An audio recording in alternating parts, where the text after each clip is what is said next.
Gear Patrol calls their new dive watch the best sub-$500 dive watch. Full stop. Men's Health rated them as the most stylish solar watch in the game. Who are we talking about? It's Movement. They're leveling up your gift giving with the sleekest watches you can buy and the biggest deals of the season. Shop 30 to 50% off Movement's innovative California clean watches, jewelry, and accessories with fast free shipping and returns now at mvmt.com. That's mvmt.com.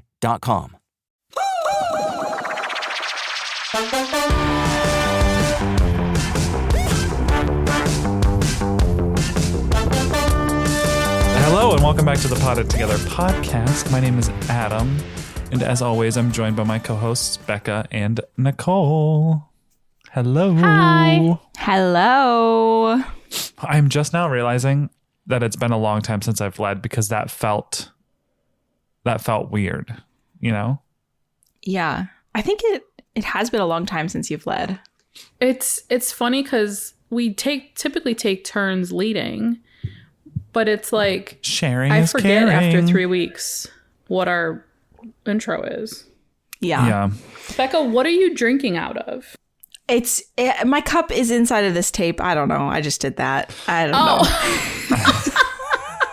I was like, is this a blender situation? What is going on? It's just water. Your girl has gotta hydrate, you know. You gotta hydrate. That parasite's sucking the life out of you. She's taking it. She's taken it all. I've been so dizzy the last couple of days, though. Like, well, when I was filming videos, I was just talking and I was like seeing stars. Like my vision was going. I'm like, what is going on? Oh, no. God, do you have a life alert? That scares me.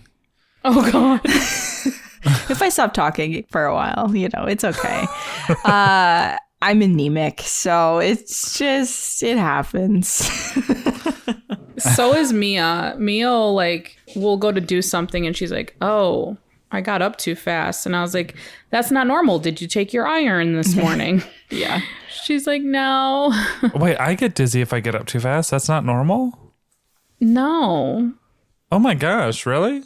Unless you're like whipping yourself out of bed, then yeah. But like, No, if I'm down on the floor and I stand up, I'm like, okay, I need a second because things are spinning a bit. oh yeah, Ooh. that shouldn't happen. Do you Oh. think maybe it's because you're tall, though?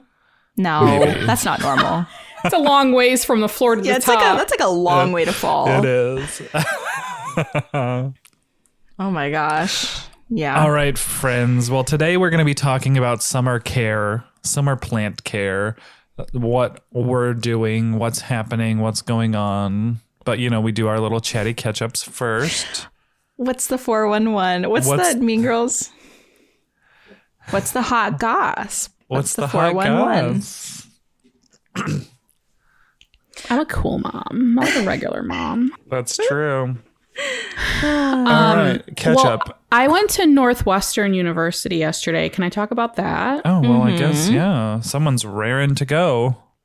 Yeah, I mean, I just got to talk about it. I have to talk about how I was living vicariously through my 15-year-old. Okay, like I've heard of parents doing this before and being like, you're going to go here because you should, and like all this, you know, like because they wanted to. I never wanted to go to college, like never wanted to go. Like I hated school, barely made it through high school. I passed, I graduated. Yeah. But like by the skin of my teeth. And your little plaid skirt. Yes. In my plaid skirt. But then I went to Northeastern University, which is not a big university. Honestly, I feel like it shouldn't even be a university. It should be like a community college.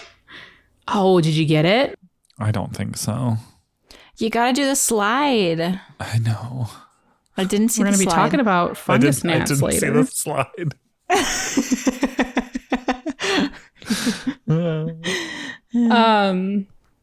But anyway, so we toured Northwestern, which is a university in Evanston, Illinois. It's like 2 miles from Chicago. And Mia's kind of been wanting to go there. She's been doing some research. It's a kind of a hard school to get into. They call it like the Ivy League of the Midwest. It's a very good school. But like, I have never toured an actual university as a 40-year-old adult. Like I've Really? never been to, Yeah, I've never been to a college. Like, it just wasn't a thing for my parents. They didn't care. My dad has 2 kids outside of my mom that are older. My brother went to college, but he like did it on his own and went out of state. And like, I just never bothered with it, you know? I went to Northeastern for 2 years, but then like I worked full time in between there. So like I never really took it seriously. And then I just worked full time. But this whole college experience thing is so cool. And this is not new to most people, but it was very new to me. And it was just so beautiful. Like Northwestern was around, I think they were founded in like the late 1800s. And the architecture of some of these buildings are just so incredible. Mm-hmm. And like I felt like I was walking around like what I imagine Harvard or like Yale campuses to look like. Like it was just so beautiful, you know? But it was also pretty cool because there's like, I guess it's the only college outside of like Florida or California that actually have like private beaches because we're off of Lake Michigan. So like they have 2 private beaches and like you can rent kayaks and like boats. And I'm like, this is the fucking life. They planted trees in the proper proximity to one another to accommodate hammocks. So they like rent out hammocks for students. It's just like all these little tiny things. I was like, oh, you got to go here. This is so fun. But it was a lot of fun. I got a little sunburn. Can we see it on my forehead a little bit? Did you not wear sunscreen? Well, I did, but we're talking about me here. Okay. I was outside for 3 hours walking around in the sun, but it was like tolerable because we were right off of the lake. So it felt cool. Like it didn't really feel that hot. And you need to reapply every 2 hours, that's where Nicole. they get you. I did not reapply. So I got like, you know, like in the creases. I'm all patchy anyway. But it was just really cute and we had a really good time. So she's excited about it. But we're going to tour some other schools because just in case. And she is only a freshman. So like I was like, there's a lot of time to look and make decisions. There is not a lot of time. She's got to get in clubs. She has got to get those scholarships because that school is going, I mean, you know, that's cha-ching. Yeah. So ticket price of Northwestern University is like $88,000 a year. Jesus. Oh, which, God. You know, America, am I right? Like, Yeah. I just don't get it. Careful. I don't understand. Careful. We're losing people because apparently we don't like America. No, like, I just think that that's a lot of money. And I'm not saying that, like, obviously professors deserve every dollar more money than they get, of course. Well, I did do some research on the price, and allegedly it comes up as like being like the price is justified on most people's checklists because of what the school offers. But it's a lot of money. So our biggest thing is that, you know, we can't afford a university cost, so they'll have to get scholarships or they'll have to get financial aid. I really don't want any of the kids taking out student loans just because we all know what student loans do to you after graduation. Yep. And I just feel like it literally sets young adults up for complete failure or just stress, you know? And a lot of the times you don't graduate with a career. You have to find it. You have to go out and find it. And it's bullshit. Yeah, more school. Is Mia leaning towards a certain thing that she would like to do? Yeah, so she's going to be taking psychology next year. And she's thinking of majoring in psychology and minoring in business. But she's not 100% sure. She's going to see how she likes psychology. She's always been interested in it. But she doesn't know if she's actually going to like it. So she's... Which I'm like, as a sophomore in high school, you're allowed to you can take psychology class. Like that just wasn't offered to me. No. So what career path would you have with a psychology major? That's the thing I never understand.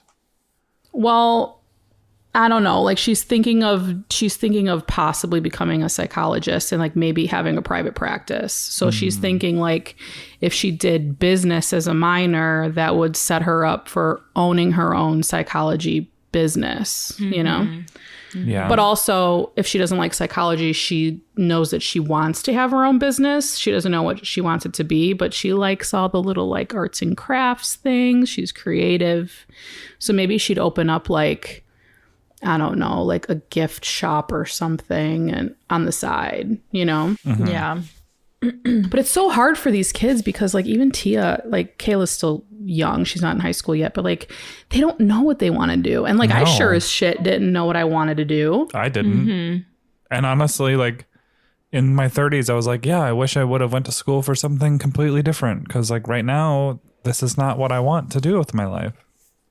I know. And you're right though, for saying she doesn't have a lot of time because she's already talking to her counselor about the requirements for Northwestern. And it is crazy. Like they do want you to play sports every year of high school. They want to see that you're involved in the community. They want to see that you're in a bunch of clubs, and it's like take AP classes, and it's just kind of wild. So Yeah.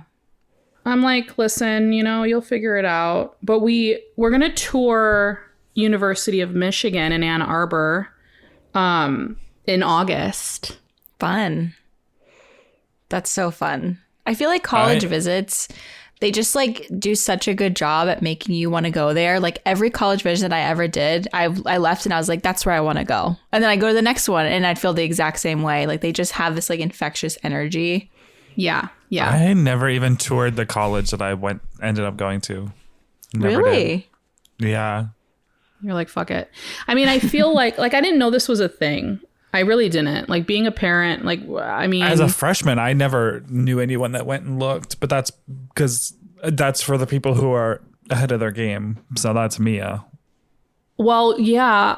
I mean, yes, she definitely wanted to do this, but also like I'm thinking about it from the thought of like, this will get you excited about what to look forward to in the next 4 years, which is going to come and go so fast. And also it'll let you know, like you look into the college and see what their prerequisites are. And like you can take those specific classes or just make sure that you're enrolled in AP classes or whatever, you know, it's just something to look forward to. So she's so cute. We bought a Northwestern, like, you know, felt flag, and she's got a mood board, you know, in her room. It's very Gilmore Girls. Okay. Oh, I love it. And she's got like a binder, and she's going to keep each college separate and like weigh the options. It's very cute. That's good.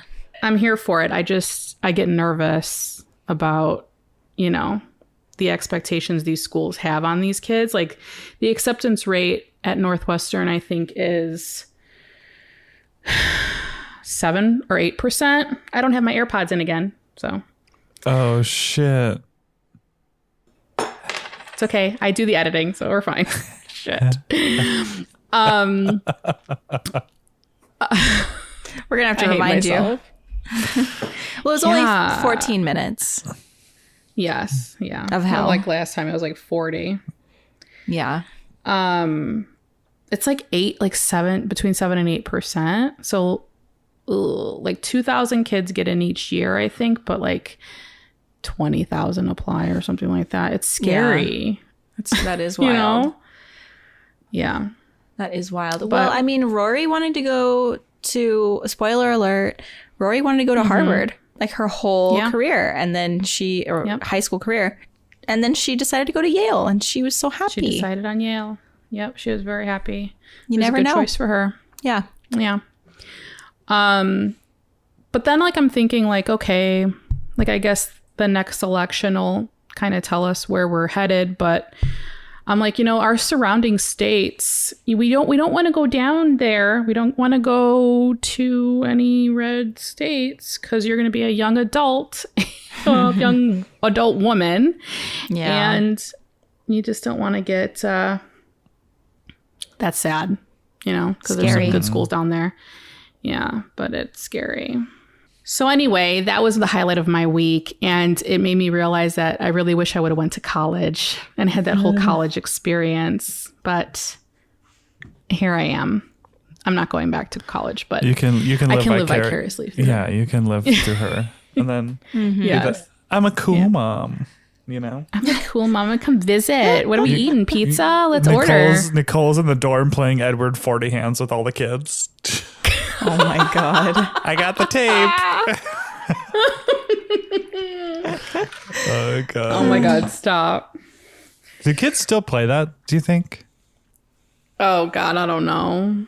I just wonder what things that I was like that we all did in our years. Well, okay. Yeah, I'm trying to lump really back wasn't in that, playing but that. really, it's Becca's not I'm lumped sitting in here it. like giggling along. I don't know what Edward 40 Hands is. I was just like, hee hee. It's where Isn't it people- where no you idea what that is. 40s, which is like a large beer. a beer, like you a really tape it around 40 ounce Tape it beer? around your hand, so like Okay. your hands are just 40s. You know. Got it. Did people do that when you were in school, Becca? I've Or seen were it they in too busy movies. with the Twitter and the Facebooks? We were just too busy. No, I didn't party a lot in college, so I really honestly wouldn't know. I went to like 2 fraternity parties, and one of them was so scarring that I left 5 minutes after, and then the second one, I went swing dancing with an alum. I was gonna say you were swing dancing with that guy. I was swing dancing, and he tried to kiss me like 3 times. I was like, "Don't mess up my lipstick. No, I don't want to kiss you." And then he walked me to the game, and it was very juvenile. To the homecoming game. So that was really like, I didn't really party in college. I'm not trying to be like, oh, I was so much better. I was like deeply entangled in possibly a cult. So yeah, definitely a cult. yeah. So, That's another thing. Like Greek life at Northwestern is not very big, and Mia's not. Well, as of now, she's only 15, but like she doesn't have an interest in that. Like she's not looking for that part of things. Although when you graduate high school, once you go to a few parties in high school, I feel like you're like, yeah, I could do this. You know? Wait, speaking of Greek life, did either of you watch the Bama Rush documentary? No, I want to. Skip it. Skip it. Oh, it's Okay, bad. so It's not good. Okay. Like define not good. It's very off topic. Like they didn't do what the trailer said they were going to do, essentially. Because it was like, they made it sound like they were going to like expose Greek life. Like no one will want to join sororities after this.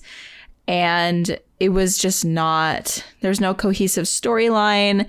The director inserted herself a lot. And like, she had things to say and that's valuable. But like in this documentary, I don't know.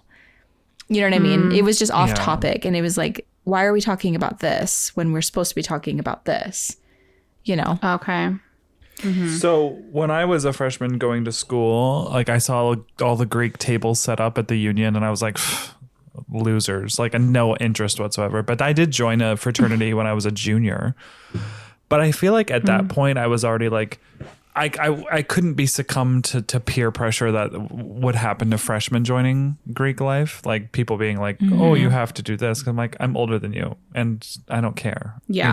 You know? But I did make some of my best friends there. But it definitely was not something I ever thought about doing. And the only reason I did is because my girlfriend in college was in a sorority. And then I just was around that life and around those people and met some guys in the fraternity that I joined at UNL. And I was like, yeah, this is a good group of guys. And it was really like, it was good. But that's not everyone's experience. And also the whole rush thing for sororities in my campus was a lot different. They had formal rush, whereas fraternities were just open. But formal rush is like taking a week and you like visit the houses and then the houses put on a show. Well, I say put on a show, but they basically are told like how to act and like how you speak to people. And then at the end of that, everyone votes like who they want to join. So the people who are rushing say like, oh, this is my choice 1, 2, and 3. And then the sororities go through all of the people and choose who they want to accept. And then they match them together. It's a very weird process because my girlfriend at the time was in a sorority and she was a president of a sorority, and just like watching what they all do and how fake it was, I was like, this feels weird. Like it feels like it's a facade. Yeah. Yeah. You weren't in a sorority, were you, Becca? No, and I don't want to be insensitive if anybody out there was in a sorority. I'm sure you're great. Obviously, you're listening to the pod. We would definitely be friends. But most of the sorority girls that I interacted with were just not people I would be friends with ever. And and if they were in my classes, they wouldn't show up, or they just would be on their phone the whole time. Like, I don't know. I just didn't have a very good image of sorority girls. But Greek life is like pretty big at U of A. There's like a few that are like top houses, and like they're all very hot, and it looked interesting. Like, one of my roommates was in a sorority, and like she took me a few times to like eat lunch there, and it was really nice. So like I get it.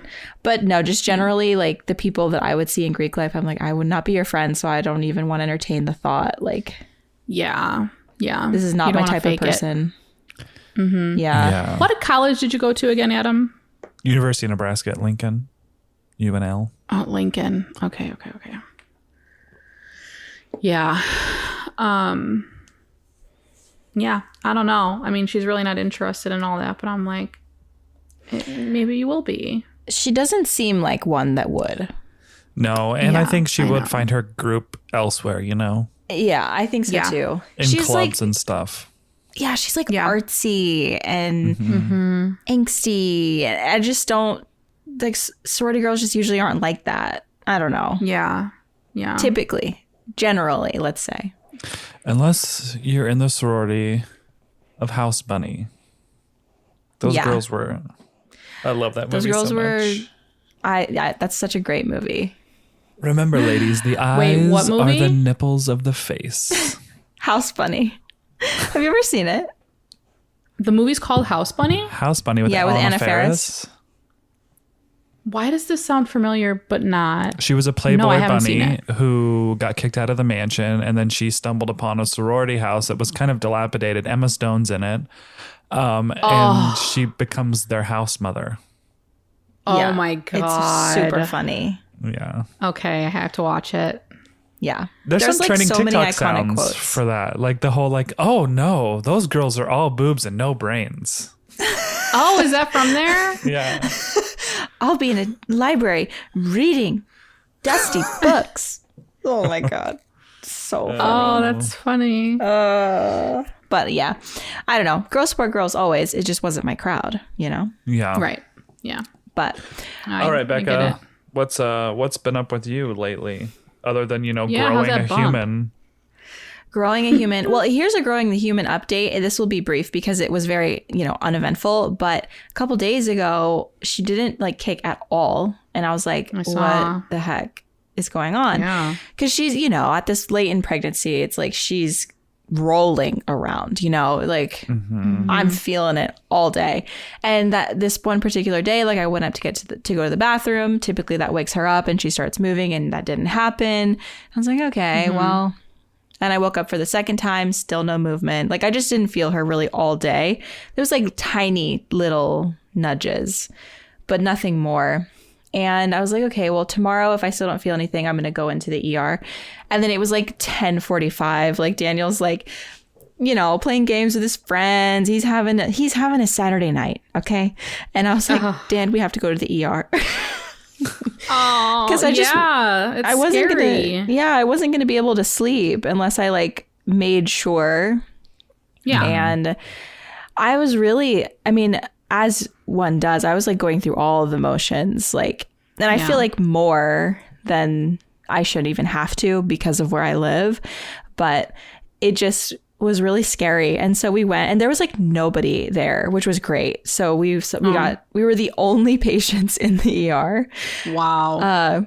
Because our women's and children ER is separate from the main one. So that's nice. Yeah. Mm-hmm. So yeah, we went, and they strapped me up with the monitors, did the urine test, did all the testing. And literally as soon as they put the monitor on my stomach to get her heart rate, she starts kicking like crazy. And I'm like, girl, little shit. Like literally, she didn't move that big all day at all. And then like the monitor, like it keeps like making like a loud sound because she's literally kicking the monitor itself. And I'm like, Yeah. You couldn't have just like done this at home. Anyway, so You got a little Everything- jokester in her hand. She was like, punked. Haha, I'm here, bitch. yeah. Yeah. Is it me and my drama? She just like wanted to scare me, I guess. I don't know. But this is really common. Like I've read about this in groups a lot. Yes. Like if you don't feel movement, just go in and Yeah. it's fine. Like it's better to go in than doesn't to hurt. not. Yeah. So Yeah. it was my first time doing that and hopefully my last, you know. So did you get it? I saw the slide. You missed it. I did. I think I missed it. But yeah, so that was it. They gave me a soda and then she really kicked up. You know, it was just Oh, yeah. yeah. Sugar. But it was funny because Daniel is such a sweet man. I love him. He was like, well, is there, because they weren't going to give me an ultrasound. And I was like, okay, like, sure, I'll accept that. And he's like, oh, well, is there any way? Because, you know, we're first time parents. Like, this is like pretty scary. Like, we just, so he like advocated. It was just really sweet. And I was like, wow. Another reason that I picked the right person. It was great. Yeah. Just little Have things you done like that. any research at all? It's been 3 weeks, Daniel. We found out yesterday. You should know everything by now. Oh, mercy, mercy, mercy. Yeah. So they Daniel did like a little. provides like our best running jokes, honestly. Yeah. He should really get a cut, you know? Yeah. He should get royalties. Every time a joke is mentioned, he gets $10. Yeah, but so they did like a little impromptu. She was like, well, I'll see if I can find someone. But, you know, it's better to have someone who knows what they're looking at, because if they don't know what they're looking at, like it could cause more fear. And I was like, yeah, I totally get that. And she did end up finding someone who was just chilling and knew how to read ultrasounds. And I say he knew how to read ultrasounds. I can say maybe he observed a tech for one day and then was like, yeah, I know how to do this. So Classic like, man. yeah, like he found things, but like it was not good, like a good picture. Like we saw her heart beating and like we saw her legs and stuff, but like he could not find her head. And I was like, her head's like really low. And he just didn't seem like he wanted to like go down there. And I'm like, that's fine. I get it. Like I was like, You're like, you got to get down there. you got to get to the pubes. All right. Where the pubes are, that's where her head's at. Like if you're not seeing hair, you're not seeing baby. Like she is low. Oh my God. Anyway, yeah, he was being a little ginger with it, but that's fine. We saw what we needed to see, and bless the man who just decided to. It was like midnight, you know, so whatever. Yeah. Night shift. He was just going through the motions, but yeah, it was fine. Everything ended up being fine. But other than that, like honestly, I started like organizing the nursery. And I was trying to wait to film it, but like I physically could not. So things have the what is that called? Like the primal urges have started. Nesting. I cannot. I need to wash the clothes and I need to hang them up and I need to get the books in the right spot. Like it's just like these little things that I'm like, why am I feeling so urgent about this? This is really silly. Yeah. No, it's not. That's totally normal. It happened to me in full force. Yeah. So but Nicole, you are you. Yeah, you're I would say I'm type A. Nicole is something that is beyond type A. I don't know what that is. AAA. AAA. Because I would consider myself a type A person until I talk to Nicole. I'm like, oh, I am very type B. Got it. Sorry. Yes. Yay. Success. But yeah, we ordered our stroller. We opened and like figured out our car seat. We know how to like lock it in the base and all of that. We have the crib, obviously. So yeah, we're like ready. Cause like I'm 34 weeks. Like really, if she came, if I went into labor like tomorrow, they wouldn't stop it. They would just let it go, you know? Right. Yeah, you kind of gotta haul ass here. Yeah. So I was telling Daniel this. I was like, I want to make it clear that if I went into labor tomorrow, they would let it happen. So we need to get shit done because Yeah. we're procrastinating. Yeah. That's me. So. Would you be had offended? the wallpaper. Oh, sorry. Oh, sorry. No, I was just going to say you had the wallpaper when I was there a couple weeks ago, right? Yeah, and I've since decided against wallpaper because I found a different solution that would be easier. So I'm just going to do a painted scallop border around the whole room. Ooh. Like half the wall, one color, half the wall, another color, and do a scallop border. Yeah. And then I found these really cute decals on Etsy. So it's like wallpaper effect, that but is easier. Yeah, I think that's just going to be like way easier. Considering we're getting down to the wire and we both are like busy. I'm like, I don't want to do an entire room transformation if I haven't even done that in any other room in my house. Like, why would I spend the last 6 weeks doing that? So For a baby? For some baby I don't even know. Do you guys remember some baby that sends me to the hospital for no reason? No reason? I'm already. Remember when wallpaper borders were like a huge thing? Oh just my god! Yes, like the 3 inch. God. Oh god! Yes. Like grapes. You just had like At the grapes top. and bananas. Yes, 100%. Monkeys. Oh my god! Yeah, it's like I feel like we're gonna look back at the scallop thing that I'm doing, or like wainscoting, and like everybody's doing these like half wall things. We're gonna look back and it's gonna be the same effect as that, like border wallpaper. Yeah. Oh, it's funny. Yeah. But what were you gonna say, Adam? I think that's what I was gonna say. No, I was gonna say something else, but I lost it. Yeah. What were we talking about right before the border being there? We were talking baby about sending me to the hospital for no reason. Yeah. No. Oh, dang it. It was going to be Ordering the stroller? Too. No. I mean, it's gone. It's fully gone. It's gone. That's fine. That's my only update, really, is I'm doing that. So, Yeah. Adam? Well, I've been listening to, so Mama, Taylor Swift. She's going to be here. I thought you were this calling weekend, me you Mama. guys. I was like, don't. Ew. Ew. I made a face. I was like, you didn't. Okay, Mother. We should call her Mother. Taylor Swift, people call her Mother. Which is kind of weird. Honestly, Mother's kind of pissing me off with the whole, like, here's 18 different additions to my album that you can all buy. Like, I was already CD? annoyed. Yeah. Okay, so I was already annoyed with look, this is such a superficial catch up, but whatever. I was annoyed that, she breaks all these records. Like, good for her. I think she deserves it. But like, she's breaking sales records because she produces a vinyl that you have to buy 4 of to create a clock. So it's like, is that really, like, are you really breaking records because you're forcing everyone to buy 4 of something? Because you turned it in this economy.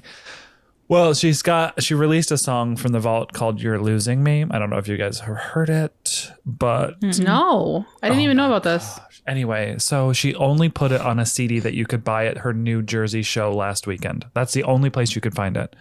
You can't download it? Well, okay, so she did this when she released Midnights too. She put this song, "It Hits Different," on the Target CD only. It was a Target exclusive, but it just released on streaming this last week. So what the fuck? maybe like 6-7 months. It was only, you could only get it if you had that Target CD. You could only hear it. Oh, I'm sure you could hear it online too, bootleg and stuff. Anyway, this song, "You're Losing Me," it's probably one of the saddest songs I've ever heard in my entire life. And I have a happy relationship, but part of me's like, am I happy? No, I'm just kidding. Oh, shit. I shouldn't have. Makes you question everything. Oh, no. It makes me realize, like, I listen to her album now in a whole different light because I'm pretty sure that her and Joe were broken up before the album was even released. Yeah. I watched Miss Americana again last night, you guys, because I'm in this very deep denial that I won't be able to attend the Eras Tour this weekend in my city. Have you looked for tickets? Oh, I looked, and we got the cheapest one at $1,007, and it is behind the stage. Okay, so here's my Behind? thing. Why do they even sell behind. those tickets? Because they have like a huge catwalk. So like you won't see anything on the Fuck main stage, but that. she doesn't spend a lot of time at the front of the stage. It's always in this diamond and yeah. And the people in the back, they can't even really see the monitors, can they? They put a TV back there for you to look at. Oh, they do. Okay. Well, TV, I could watch it on TikTok for that. But like, Yeah. I can't fathom the prices of these tickets. Like it's all over the news because she's going to be here this weekend. They're talking about traffic and all this, you know. And Chicago's a big city, and Soldier Field is like 62,000 seats, which isn't a lot compared to some of the other stadiums she's been to. So I'm thinking that people are going to be outside of that stadium in droves listening to the concert. Mm-hmm. I mean, because there's bridges around there where you can kind of see over the stadium wall. Well, you should do there's that. other I see Yeah, people doing so- that at all of the tour stops. I think it's kind of fun. I know. Mia was like, let's just listen from the parking lot. And I was like, are we those people? Maybe. I don't know. Yeah. I don't know if I could be bothered with the traffic and like just to sit in the parking lot. It's so aggravating. But like, I know that Taylor Swift doesn't want this price gouging to happen. But then you talk about stuff like that and how she's putting a solo on a fucking album that you can only get at this concert. And it's like, but I also watched Miss Americana last night, and she's trying really, really hard, I think, just to stay relative.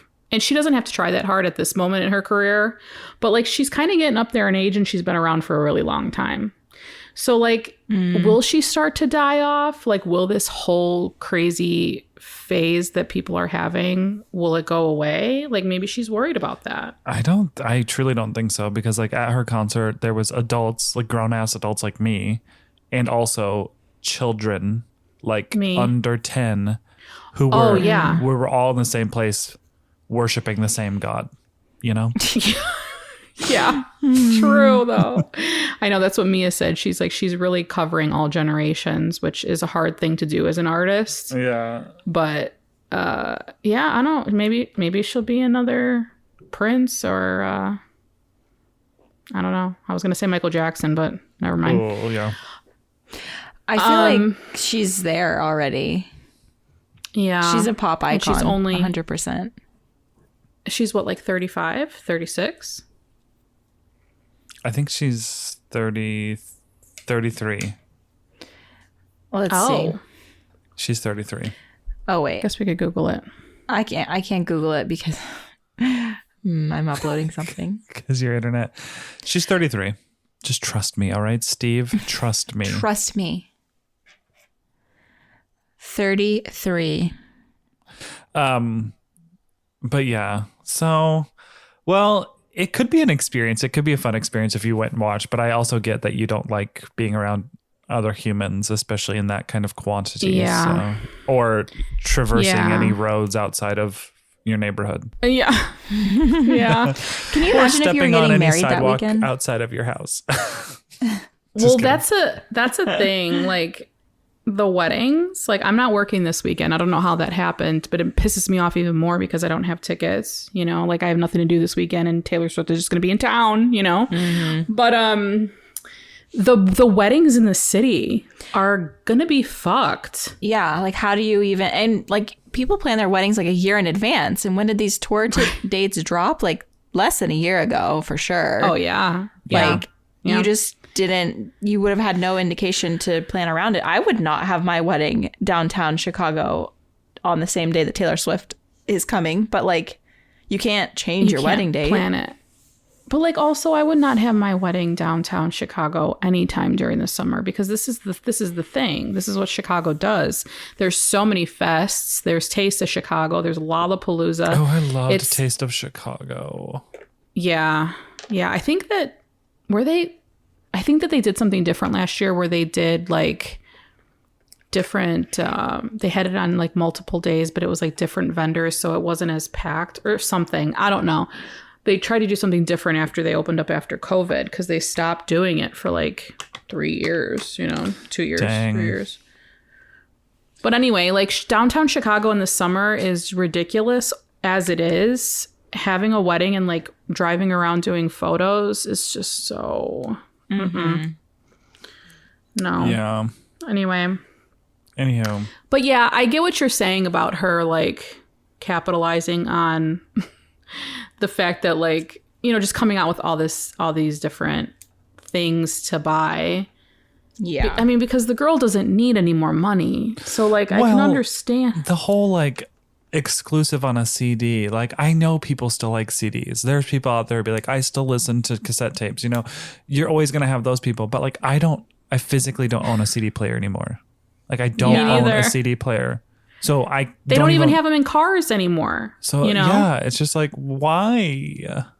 Yeah. Listen, the Swifties are going to come to me.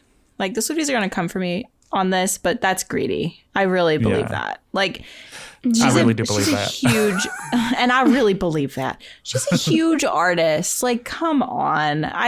It's like I see like small authors doing stuff like that, or just like authors for like books and stuff. It doesn't sit right for Miss Swift to do that. Yeah. And I'm not a diehard fan, so that's probably why. Yeah, if you listen to the song, I think you'll realize like why she didn't include it on the CD, because it's called a From the Vault track. These are tracks that did never make it on her CDs, which we're seeing a lot from her re-releases. Literally don't know when I was converted to a Swiftie, but it's full on happened. Anyway, yeah, me too. So it's a From the Vault track, but if you listen to it, it really, like if that would have been in the CD or the album when she released it, everyone would have known that she was like the relationship was over. And I feel like she was trying not to do that until it was announced. But there's been rumors that Joe's camp announced that they broke up, maybe because he was like seeing somebody else. But like, I think it was supposed to be just like a quiet thing, like no one's acknowledging it. So now that it's been acknowledged, I feel like that's why she released it now, because it kind of really doesn't paint him in the best light. Because if you listen to the song, it's basically like one of the lines is, how can you say you love somebody and you can't tell that they're dying? Like all of this stuff. Like it's pretty brutal. Okay, but how do we listen to it? How did you listen? Did you buy the CD? Well, it popped on TikTok, so I screen recorded it. Okay, well, send it to us. So Thanks. when I go in my car, I just like go into my photo albums and I'm like, let's just play this. But you can find it on like Spotify now. People have uploaded like bootleg. So it's not from the Taylor Swift, but like other people. Okay. So it's called You're Losing Me. It's a really good song. It's haunting. Oh. Stop. Gotta be in the right mindset. You're losing me. Anyway, let's get to our topic. Let's get into it. Let's be that podcast. Let's get into it 43 minutes in. Oh, it's 43 minutes. I was going to keep talking about Taylor. Okay. Oh, sorry. We got to get on the topic. No, that's okay. It's really nothing. Okay. Recently, our client John met his banker to discuss plans for a clean energy building. What he found was a shared passion for building something more. Momentum for change. First Horizon Bank. Let's find a way. Go to firsthorizon.com/John. Support for this podcast and the following message come from Corient. Corient provides wealth management services centered around you. They focus on exceeding expectations, simplifying lives, and establishing legacies that last for generations. Leverage their exclusive network of experts to help achieve your personal and professional financial goals. As one of the largest integrated fee-only registered investment advisors in the U.S., Corient has experienced teams who can craft custom solutions designed to help you reach your financial goals, no matter how complex. Real wealth requires real solutions. Connect to a wealth advisor today at Corient.com. Girls. Oh, yeah, you're leading. The fungus gnats are out in droves. They are Yeah, out. we heard you clapped 3 times on a time where you weren't supposed to be clapping. You know what happened is I repotted my Thai constellation, which I have in soil, because aeroids in passive hydro setups, not a good idea. At least for my humble opinion. You will never be able to keep something like that, keep sizing up to what it needs and have that be sustainable for you. And you'd be dumping like huge. a gallon of nutrient solution in every time you water. So it's like, no. But anyway, so I repotted my Thai constellation and my Carnosa into brand new soil. It wasn't De La Tanks, I apologize, but I got Fox Farm at the nursery and amended it with some like cocoa chips and pumice, etc. But no matter where you buy soil, no matter what soil you buy, it's going to have fungus gnats because they all have vent holes in it to not get, and they're all stored out in the open. Like you're just, And it's moist outside in there. Yeah. So It's not avoidable. I'm completely overrun by fungus gnats right now. I've inhaled so many of them as I'm like talking really? for work, just right down the throat, just right in there. Oh, right in there. Horrifying. Oh, God. It's the worst. So I haven't really done anything right now other than release the sticky traps. I've released the sticky traps. You know, I've been seeing some things on the IG about, you know, the thing is, oh, you got to let your plant dry out. You let your plant dry out. I don't really buy that. I got to be honest. No, I don't either. I don't think anymore. it's a thing. Really? No. Because yeah, go. I've let my plants dry out a lot. I am a girl who lets them dry the fuck out. And it'll be like 15 days between waterings. There is no water. And then I'll water the plant and then here they come. Yeah. So like they're in there, but they're just not coming out until you, like they're there regardless, but they're not coming out until you actually water. Yeah. Or they're multiplying when you water. Yeah, I mean, I truly don't think that they need that moist. Like, I think that's a little bit of a fallacy. That's kind of being promoted as common care. I truly don't think it's a real thing. So I'm trying to figure out how I'm going to deal with this. Like, I got the sticky traps. Part of me is like, maybe I'll just get my beneficial nematodes again, because honestly, that wiped out my fungus gnat problem. And now that I have 2 big pots that I repotted, I don't have a lot of things in soil in this house. But those 2 big things, part of me is like, maybe I'll just do an order again and just like knock them out with the beneficial nematodes. Yeah. Yeah, because I was going to say, like, the plants are not small plants. They're big. So even if the drying out was a, factor here and that would help, it's going to take a long time for that to happen. Yeah. Yeah. Last year, I used a systemic that targets fungus gnats as well, and that helped a ton. Was that your SNS 209? Yeah. And that's not to say I don't get them, but I do get them. But yeah. I wonder if my Pure Crop 1 targets fungus gnats. I'm going to have to look at it. Check the label. Check the label. Sometimes people ask me if like specific systemics will handle specific pests. I don't know. Just read the label. Like the label should say, like the front label will say the big ones, but then if you open up the like instruction packet on the back that you usually have to peel open, they'll have like a complete list of all of the pests that get killed by this systemic. So that's what I've done so far. I put out the traps in mine usually starts in the greenhouse cabinet because it's so moist in there, so wet. Like the plants, it's just what's going on? What's going on? Adam just had to know.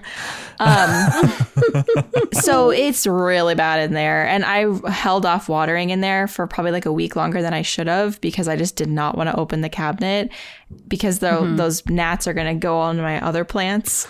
Yeah, they're going to travel. Yeah. So I kept it closed for a long time, and then I put a bunch of sticky traps in there and probably like cut down the population by about half. And then I watered with my systemic, and I hope that helps. But it's a yearly thing, And and why are we always surprised? We're like, oh God, I know. What the hell is happening? It's like when you get sick, like you didn't realize how easy your life was until you're suddenly sick, and you're like, I will never take my health for granted again. Like, I will never take fungus gnats not going up my nose for granted again. And then of course you do. And then it happens. Oh man. Oh no. I have my traps out because I literally just watered everything, and I feel like this watering was a big one for some reason. Like I just neglected my plants last time, so like everything needed to be watered. And I was just like, oh, there, I can already like see it happening. So I put some traps in all of my soil plants, and sure enough, there's some on there, but it's not terrible. I will say at this point in my life, like I do remember buying like plants, you know, every once in a while we probably all bought plants because we're like, oh, you know, I have a house, I should put a plant here. Before we were actually into plants. And I remember, distinctly remember seeing like fungus gnats, but I thought they were fruit flies. And so I was like, oh, they're all coming from this plant, and immediately like yeeted it into the garbage. And now, I'm just like eating fungus gnats on a daily basis. I was like, this is life, you know. I just feel like I'm the frog in the pot that was slowly boiling, and now I'm just like, I'm just gonna eat these bugs all the time. It's like people who are not pet people, and then they go into someone else's house and they have cats and there's hair everywhere, and people are just like eating and there's hair on the table, and it's just like, yep, that's how it is. And and then you get pets and you're like, yeah, okay, that's how it is. That's how it is. I'm thinking, because it's now summer and it's warm outside, I'm thinking of doing my sulfur treatment on all of my Hoya now, because my plan was to bring them all outside and do it outside with protective wear on. Yeah, because I haven't done that yet. Yeah. Has it been a year since we've first started talking about this? Oh yeah. Like it took you like a year to come to grips with. Oh, for sure. Probably longer than a year, I would say. I know. Because I definitely still have flat mite. And I do the whole spray them down in the sink downstairs. So I have the sulfur. I have a friend of mine who is another plant girl. She's like older. She's had plants longer than me. And she recently did a sulfur treatment on everything, and she swears by it, and everything is growing. And I'm like, you know, when you get those people that like have success with something, you just... I'm just going to leave those claps in. Two? Ooh, you got it. Is that two or is that a slide? Two of them. I think that was a slide. I think I sliced her in half. Decapitated? Yeah. Oh. Yeah. Protective gear. Also do it in a spot that your pets won't get to. You know, like the dogs, you know. I don't know. Right. It will help. Are your Hoya growing? Like, have you noticed new leaves, new vines, new growth at all? Well, my Velosa, remember how we talked about this and how we talked about how you wrap your Hoyas around the trellis? And I don't know the scientific term, but you were like, don't have the main tip of the Hoya going down because it wants to grow up. Anyway, I took it off of there, and the fucker's growing now, and I've got like 3 new leaves on it. So that one and my gray ghost that I cut up, splashed with a bunch of water, submerged in water actually, and then propagated, is now growing. So it's just a telltale sign that I know I have, because my other Hoya are not. They're not growing. Like nothing. And they're is knobby. Nothing's right. growing. Nothing's growing. There's a few of them. Like my Pubicalyx has a few new leaves on it. But that makes me feel like it's bad, because Hoya will still grow despite having flat mite most of the time. Yeah. The try.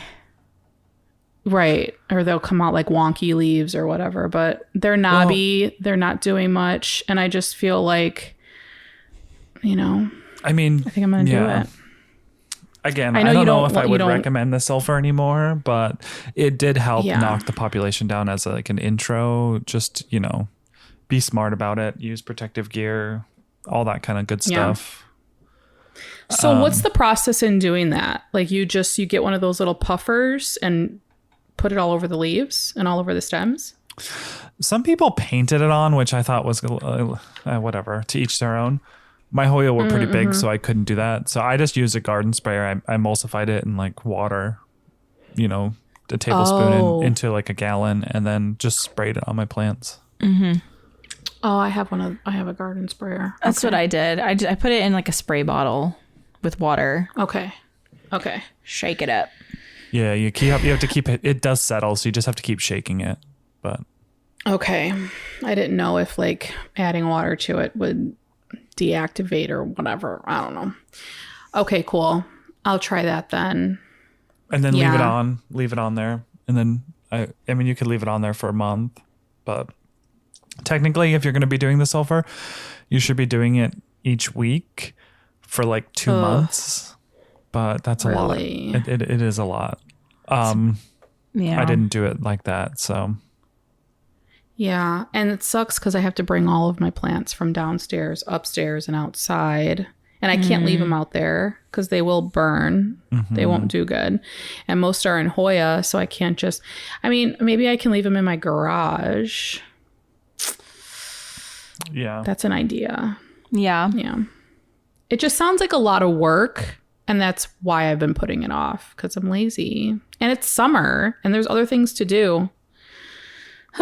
But not this weekend because you don't have tickets to Taylor Swift. So why don't you do that? Ooh. God, I know. I'll just find someone live streaming it on TikTok, and I'll set up shop, and I'll just take care of my Hoya. That's you know? right. That's right. Yeah. Okay.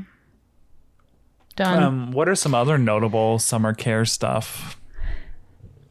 Well, everything is thirsty AF because Big time. AF. and I wanted to just talk about the reasons for this. Well, number one, the sun is out for longer, so they're able to photosynthesize for longer, right? So they're using more energy, therefore they're going to need more water to keep I am not themselves over going. exaggerating. There are that many fucking fungus gnats here. Sorry, That's a and I just lot. killed another one, but we're done. Sorry. Oh, that's all right. So yeah, I just noticed, especially my plant wall, ooh, very thirsty. Very thirsty. Yeah. Those terracotta pots. That's definitely a big one. I always get people that ask me questions about having my cactus outside. And most of my cactus, if not all of them, are in terracotta. And people are just like I'll post in stories every day and it'll be like me watering the cactus. People are like, do you water them like every day? And I'm like, pretty much every other day if we don't get rain, because the terracotta is drying out in 2 seconds, you know? And they're not in the ground. So it's not like Arizona landscape. It's completely different. You know, they can get dry rot pretty easily and people don't, they don't, trust me, live and learn, because it's happened to me. Yeah. You know? That's the thing with putting plants outside is like it's really great for them, but at the same time they're using more energy and water, and like the air outside dries things out so much faster. Yeah. The wind, like just so many factors. All of my cacti are in like 8-inch pots or bigger. And let's say 6-inch pots or bigger. So I probably water like once or twice a week. Yeah. But yours That's are in good. like mine are smaller. little pots. So that makes sense. Yes, I don't actually, the big ones, I probably water those once or twice a week, just like you. Like I have a couple that are in like 12-inch pots, but most of them are in like tiny individual pots. So they need a drink every day. Thirsty. Those bitches thirsty. Oh my gosh. I need water. The watering with my plants inside has been, I can't keep up. Sure. Yeah. Yeah. Well, you're in Arizona. It sucks. Even worse there. And, you know, I brought in a pot. I went and found one because like to just visualize, you know, these are the pots I love using, which are like, they have like do you guys have this? Do you have these, Becca, or no? No, I really like that though. That's cool. So you have like the net pot that has slits in the bottom, and then this, which has like, you can see it has like a wall, but then this is all like see-through, and that's where it keeps like the nutrient solution. But because it's open. Sorry, is that like open or is it like clear? It's open. Like it's okay. Yeah. So there's just like an inch or two Like an inch and a half, 2 solution. inches. Oh, okay. Yeah. And so like, it's kind of nice because you don't really have to guess on like where your solution should go. Like you literally just fill it up until it starts overflowing and you're like, oh, that's good. But because it's open air, it like these have been, because some of my Hoya are still in these because Hoya don't need huge pots. You know, I have a Lacanosa that's like huge and trailing in one of these because that's just how it is. But it dries out like 1 day, 1 to 2 days. And I was like, really? I cannot keep up with this. So I've been like repotting a lot of my Hoya into not a bigger pot, but just like a different situation, maybe that has a deeper cash po that's not out in the open. So like the solution doesn't evaporate as well as the plant uptaking it, you know? Yeah. Yeah. Ooh, Those evaporation. are good. That's a big part of it too. Those are great pots though. Like I do love that. Just for airflow and stuff. Yeah. Like they're not, because I have the cash pos that look similar to that, or the net pots that look similar to that. But then the cash po is all enclosed, but it grows algae. It kind of like, it's just stays super moist, which I guess you want now, but they still get kind of nasty. That's a nice solution to that. I do love these little pots, but I'm struggling with the watering, so that's been a chore. I mean, luckily Hoya could go a little time without water. Like you're probably good for 5 days, 7 days. Yeah. Yeah, you don't want to. I had a system of like, okay, like doing it this shelf this week, this shelf the next week. Then it's like I could do 2 weeks between waterings, and I just can't do that anymore. And this is the first year that I'm really feeling like a little bit overwhelmed whenever I have to water. I mean, I have felt overwhelmed before, but when you can't like break it down into sections, it gets like, oh, can I keep up with this? Yeah. And you have a lot more plants now because of the shop, so that's like just an added responsibility. Yeah. Too many plants. Not really, but yeah, lots of plants. Well, and they're growing because it's growing season, so they're getting bigger. And you guys both have, well, Adam primarily has most plants in pawn, and Nicole, would you say 50-50? Or what? I would say it's probably like 70-30, 70 being soil now. Yeah. Because I actually took some of my Hoya, a couple of my Hoya, and then like I got some new plants. The new plants I'm getting in, I'm putting straight in soil. I think I'm gradually moving back into soil. Mm-hmm. It's just the way I'm turning. I don't know. I don't really have a reason for it. But yeah, so like 70% is in soil. Okay. Yeah, so I was going to say for fertilizer with Adam, like fertilizing doesn't really change for you, right? Because you're just doing nutrients in the nutrient water, and that's it. 24/7 all year round, you know? Yeah. Yeah, that's pretty easy. Yeah. And then for soil users, fertilizing really kicks up in growing season. I've personally fertilized once a month in the growing season with the Tank Super Mix organic fertilizer. I freaking love that stuff. It's the best. Really? It's so easy. Though. Yeah. If you have soil plants, that's really a good fertilizer. Yeah. It's so easy. It's just like all you have to do is just sprinkle it on top, and then it works for, it's like a long-term fertilizer, because like liquid. Are they like the pellets? No, it's just like a powder. Like a very fine solo. Did you try again? It's like a protein powder for your gym bros, you know, for your plants. Exactly. Sorry, Daniel is calling me. Okay. Sorry. Yeah, it's just like a really fine soil, and it's awesome. I love it. And and the thing is with liquid or synthetic fertilizer, it just kind of is like an energy drink, whereas this is more like a long-term solution. So you don't have to do it as often.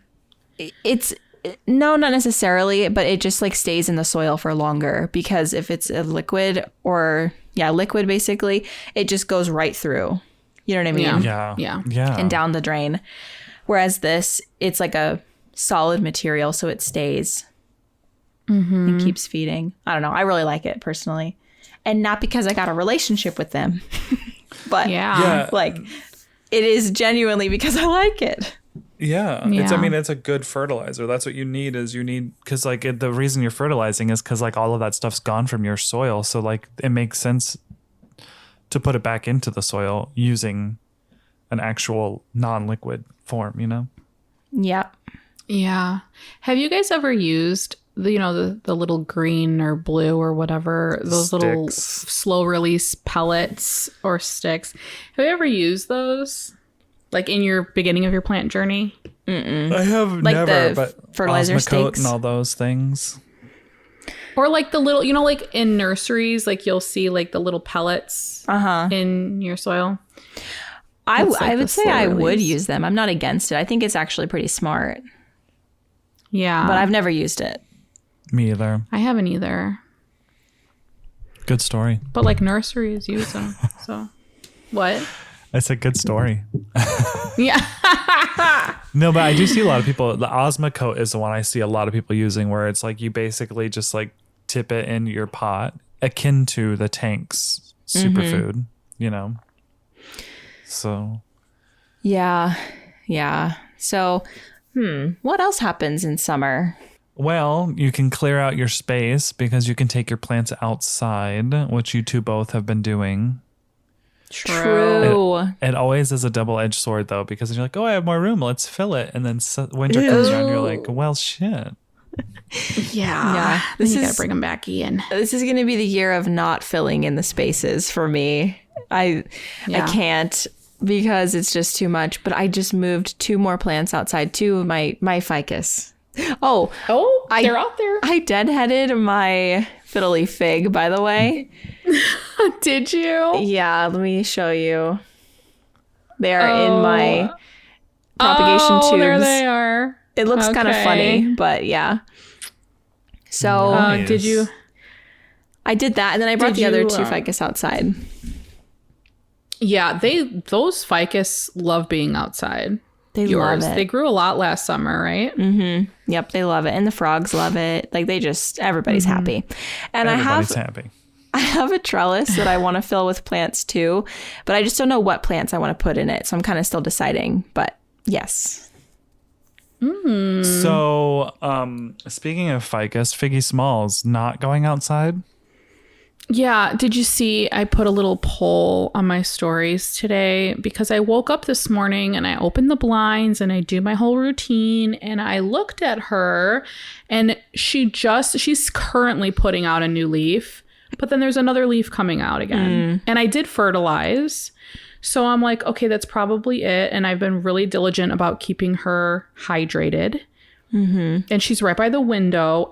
Here's my thing. Like, taking her outside more than likely will not be a bad thing. It'll probably be a better thing. But what if she freaks out and then she's happy? Like most people are saying leave her alone. She's happy, obviously. Yeah. But what do you guys think? I'm curious. I don't know if you voted.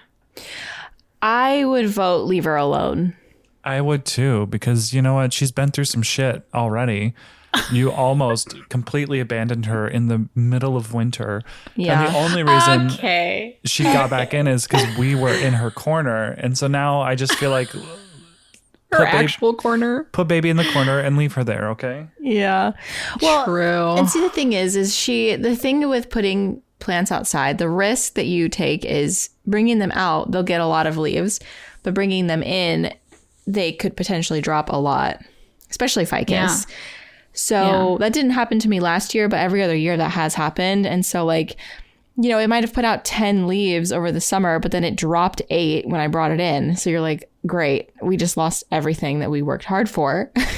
Yeah. See, that's the thing. Like, what was it about last year? Because that's the same thing that happened to me. Like, I thought wholeheartedly she was going to lose her fucking shit when I brought her in.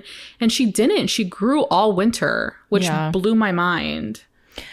I don't know what was up with last year. There's something in the water last year where the plants just made it, because I was being extremely neglectful of my plants all winter long. Yeah. And they did fine. So I just...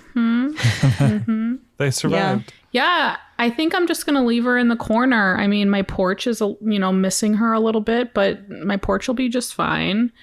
We did some planting, like as far as like summer planty stuff goes outside of houseplants. Like we planted up a bunch of flowers in pots in the front and the backyard. We actually planted a lot of coleus this year in pots. Mm-hmm. And for some reason, I've never had coleus as a houseplant. I know our dear friend Pam has a lot of coleus like indoors. She loves it. Mm-hmm. It's Pamela on Instagram. But the squirrels freaking love coleus. They keep digging it out of my pots. Really? Yeah. It's like I don't know what their deal is. I think it might just be because it's like fresh planter soil and they're just looking for a place for their nuts. Yeah. But it's only the coleus. I'm like, what are you doing? What are you doing? That's interesting. Wow. I've had some animals eating my garden, which is very annoying. I'm about to go out there with some cayenne pepper. The bunnies. I think it might be squirrels because it looks like they're digging holes, and then like my plants just happen to be like, they're like, oh, this looks good. Chomp. Wait, but yeah, is the cayenne pepper thing the same as with dogs, like where you shouldn't use it because it's like cruel? Yeah. It probably is. That makes me sad to think about. But like I also bought zip ties so that I could make little cones to put around my seedlings, because once they get to a certain size, they don't dig them out. But it's when they're like little sprouts, they just love it. It must taste good. I don't know. So I'm going to do that. Yeah. Well, I was joking about the pepper, but it's tempting. No, I know. Yeah, well, I'm going to put myself out there and, throw myself straight under the bus, say something brave yet controversial. But when I lived in my old house, this was a few years ago. This was like, I was just listening to what people told me to do on the internet days, and I had a prickly pear in my backyard and it was pretty big. And the squirrel kept taking literal chunks out of it, spines and all. I'm like, okay, what are you doing? Doesn't that hurt? Ouch. Just kept chomping away at it, and I'm like, okay, like I get it. Like humans eat prickly pear too, but like we despine it and cook it. Yeah.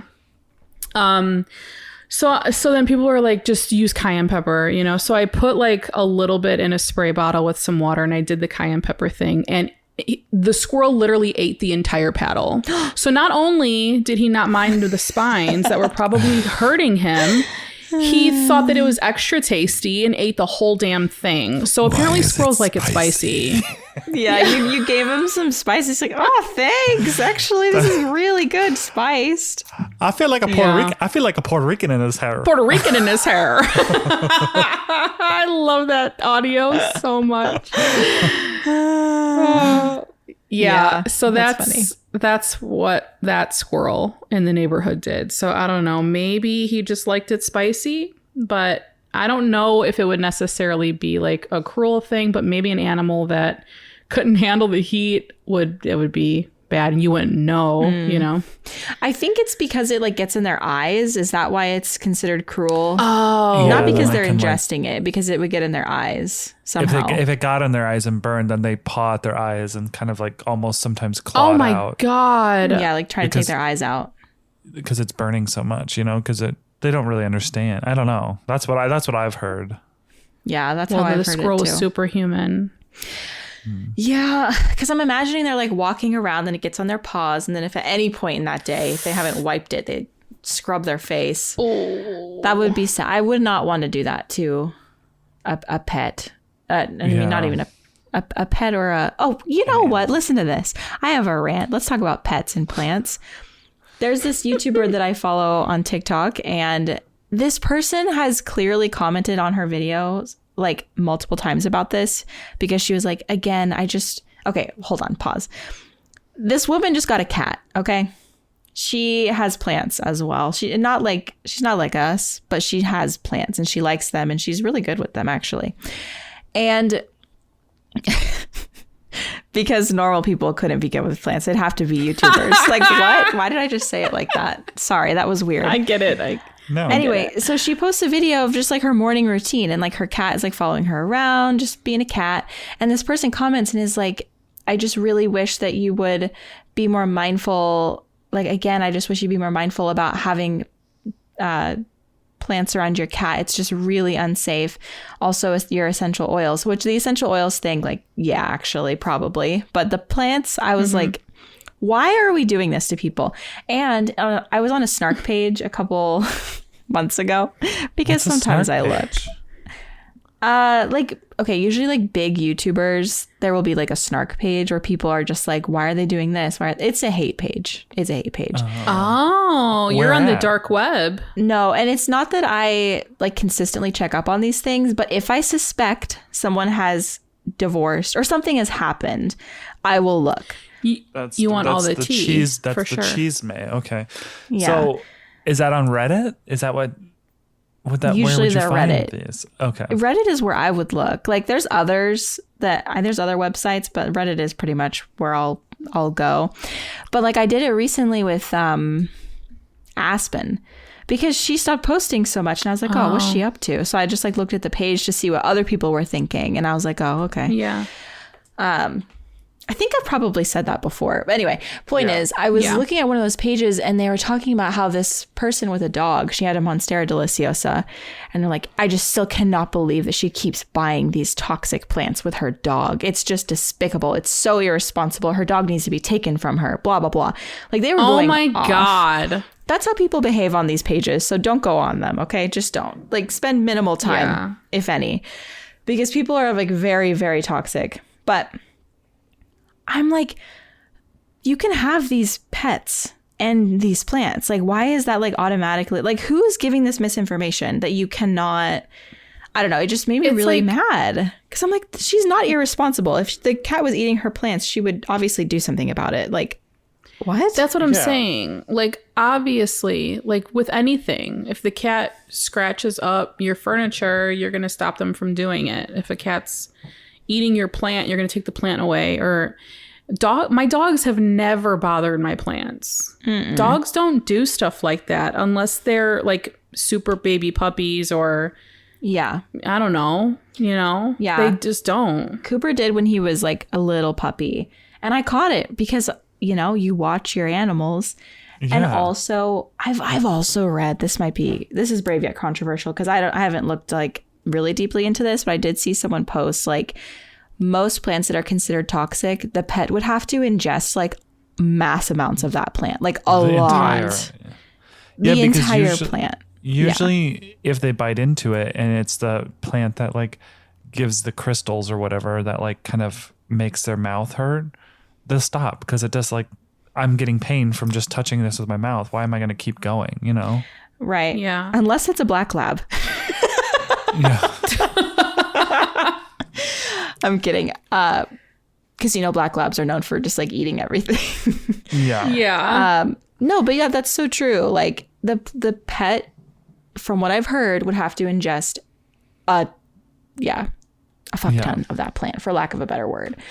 I mean, dogs, some are different, but like I think lilies are really poisonous to cats. Like yes, big time. So it's a scale, but yeah, you're right. Like these owners aren't just going to let their like Patches has started biting Hoya. Thankfully, Hoya are not toxic plants, but she started doing that. And I think it's because we got the dog. I think she's mad at us, but like she's never done that before. But also like she's thrown up a couple times, and I'm like, well, stop eating it. Yeah. Yeah. But then I've moved the tempting ones away from the bottom shelves, kind of thing. But exactly, you can like move things around. I don't know. That's super unrelated to the current topic, but I just had to rant. I feel like cats though are more like mischievous in that sense, where they'd be the ones more so than a dog to bother them.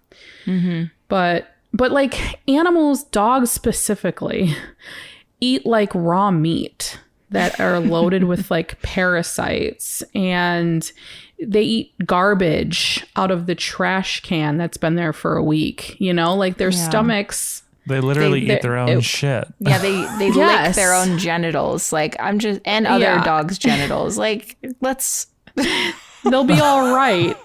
They'll be all right. But I mean, not to be irresponsible here, but check the list if you're worried about it, blah, blah, blah. But like you said, you know your pets. You're like, you're not going to let your pets do that. Yeah. Yeah. It's just weird. It's like a chronically online take, I think, in the houseplant community. That would be a fun episode. Chronically online takes in the houseplant community. I don't know if I could think of any more than just that one. We'll have to really dig deep for that. Okay, well, put it on the list. This recently became a thing for me because of that TikTok I did about the beige flag. And someone commented like, this is so online. And I didn't know what they were talking about. Oh, I don't think that's a chronically online thing. The beige flag. I don't think that's a chronically online thing. No, they were replying to someone who was like, this is a red flag. They were like basically being like, yeah. So, but then I'm confused. Is that basically? Yeah, I'm confused too. That's why I'm bringing it up to the young person. Young person, can you educate us and be like, what chronically online means? Yeah. Okay. So chronically online, it's okay. Think about like the simplest way I can put it. Okay, because I am a cusper, millennial Gen Z, so I'm not fully in, but so I got a little bit of a handle on it. It's basically like whataboutisms is a chronically online thing. So you guys know what whataboutisms are, right? Okay, so let's say I can guess. somebody, I built my plant wall, okay, and I'm showing you how to do it yourself. And then somebody comments and says, well, what about people who can't climb ladders? What about people who are in wheelchairs? Okay. Then don't build it. Like if you're in a wheelchair and you don't climb ladders, then don't build a plant wall with a ladder. I'm not being ableist by putting out this tutorial. It's just, it's not for you. You know what I mean? There's plenty of content for that. Right. So yeah, that's okay. That's like a chronically online take. It's like, well, what about this person? Or like I've seen several. So the beige flag. But what like they were they're saying saying with what they were saying with the beige flag thing is, someone says something that's like, so Steve is not being problematic by repeating back this information. This is like a very like benign thing. Like it's not impactful on the relationship. He doesn't know he's doing it. Yeah. But also like I'm pretty sure neurodivergent as well. And like just didn't remember where the information came from. Yeah, didn't exactly. Hurt my feelings. Yeah, like it's not a big deal. And like the chronically online thing would be somebody commenting and being like, this is a huge red flag. It means they don't listen to you. They're a narcissist and they're this. Yeah, okay. That's exactly what the comment that the person was like, this is so online. And I was like, what does that mean? Yeah, okay, it's just like taking the absolute extreme because like, yes, could someone who is a narcissist do that? Yes. But that doesn't mean that Steve is a narcissist and like has all these it's just like assuming the worst or just like assuming the worst of people's intentions is like really chronically online. There's like so many. This is a fun topic. We could do this next. Do we already have a topic next week? We're gonna have to make a list though because the only one I can think of is this plant thing, this like pet thing. Oh, well, I can think of whenever someone's like takes a picture of a tiny piece of fuzz and everyone's like, that's infested with mealybugs and blah, blah, blah, blah, blah. It's like, is that a mealybug? No. That's just a little mold. That's just a little mold. No, honey. That's cat hair. It's a hair. Yeah, exactly. Oh, okay. Yeah. My clean leaves are not clean. I'm going to have to think about it. We'll each come up with like 2. Yeah. Okay. Well, let's wrap this up, right? I forgot that I was leading this episode. Thanks for joining us on this journey through chaos. Organized chaos. Don't forget to follow us over on Instagram at Potted Together. Leave us a review. If you're exiting, you don't have to tell us. Yeah. No, but you'll provide joy for us. Anyway, leave us a review. Share with a friend if people like chatty episodes that aren't necessarily targeted about plants, but involve plants. I don't know how else to say that. And what else? Patreon. Ooh, our Patreon episode we just recorded. That's going to be going out for the month of June. So gay. It's funny. Just kidding. No, we did more We Am I made the it Asshole? extra gay. That was really fun. Yeah, those are super fun to read. So head over to Patreon, support us, give us money. Okay, no. In exchange for quality additional content. And the content it's that pretty we already quality. provide, It's pretty quality. I'm going to say that. Yeah. Anyway. I'm editing it. But you can also follow us all individually. My Instagram is at Natude, Becca is at De La Plants, and Nicole is at My Clean Leaves. And yeah, we'll talk to you next week. Bye.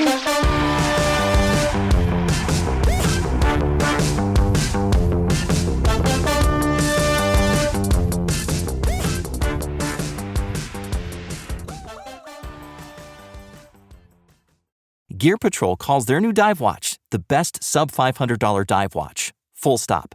Men's Health rated them as the most stylish solar watch in the game. Who we talking about? It's Movement. They're leveling up your gift giving with the sleekest watches you can buy and the biggest deals of the season. Shop 30 to 50% off Movement's innovative California clean watches, jewelry, and accessories with fast free shipping and returns now at mvmt.com. That's mvmt.com.